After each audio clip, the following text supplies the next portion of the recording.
दोस्तों तो इस वीडियो में हम आप लोगों को बताएंगे कि आप भी अगर एक किसान हैं और आपने अभी तक इसकी खेती नहीं की है तो आप ही कुछ दिनों में खेती करके हो जा सकते हैं बहुत ही मालामाल।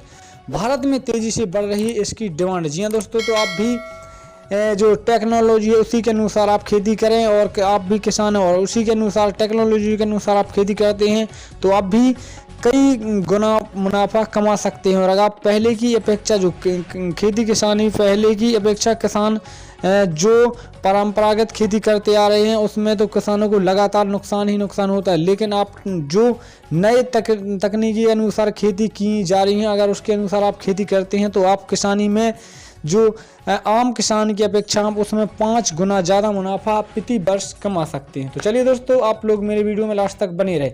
हम आप किसान भाइयों को बताएंगे कि 1 हेक्टेयर में लगभग 25 टन शकरकंद की उपज होती है। अगर आप इसे 10 रुपये किलो भी रखें तो 1 एकड़ से किसान कम से कम 1,25,000 रुपये तक कमा सकता है। दोस्तों हम लोगों को बता दें कि पूरी दुनिया में भारत से कई चीज़ें निर्यात की जा रही, उन्हीं में से एक है शकरकंद। जी हाँ दोस्तों, हम आप लोगों को बता दें आलू की तरह दिखने वाला शकरकंद भारत समेत पूरी दुनिया में पसंद किया जाता है। ऐसे तो दुनिया भर में शकरकंद निर्यातों की लिस्ट में भारत 6ठे नंबर पर है, लेकिन जिस तरह से किसान इसकी खेती पर जोर दे रहे हैं वह दिन दूर नहीं जब हम चीन को पीछे छोड़कर निर्यातों की लिस्ट में पहले नंबर पर होंगे।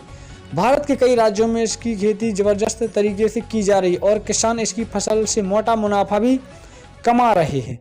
आज हम आपको इस आर्टिकल में बताएंगे कि कैसे आप शकरकंद की खेती करके आम फसलों के मुकाबले से किसानी की अपेक्षा कई ज़्यादा मुनाफा इस शकरकंद से आप कमा सकते हैं। दोस्तों हम लोगों को बता दें कि आपको शकरकंद की खेती करने के लिए आपको सबसे पहले ज़मीन की मिट्टी की पहचान करनी होगी। किस ज़मीन में यह शकरकंद होगा, अगर कठोर और पथरीली है या फिर आपके खेत में जल भराव की समस्या है तो आप इसके लिए शकरकंद की खेती करना मुमकिन नहीं है। जी हाँ दोस्तों, हम लोगों को बता दें मिट्टी का पीएच मान 5.8 से 6.8 के बीच होना चाहिए। शकरकंद की खेती बहुत आराम से कर सकते हैं। शकरकंद की खेती करते समय सिंचाई का बहुत ध्यान रखना होता है। यदि आपने गर्मियों में इसके पौधे लगाए हैं तो रोपाई के तुरंत बाद पानी नहीं देना चाहिए। कोशिश करें कि सप्ताह में सिर्फ एक बार ही इसकी सिंचाई करें। यही वही अगर आप बारिश के मौसम में अपने शकरकंद की खेती करी है तो सिंचाई की आवश्यकता आपको नहीं पड़ती है। आज के समय में अगर आप किसी भी फसल की खेती करते हैं तो आपकी फसल की उपज इस बात पर भी निर्भर करती है कि आप अपने खेतों में खाद कौन सी इस्तेमाल करते हैं। तो दोस्तों अगर वीडियो अच्छा लगा हो तो मेरे चैनल को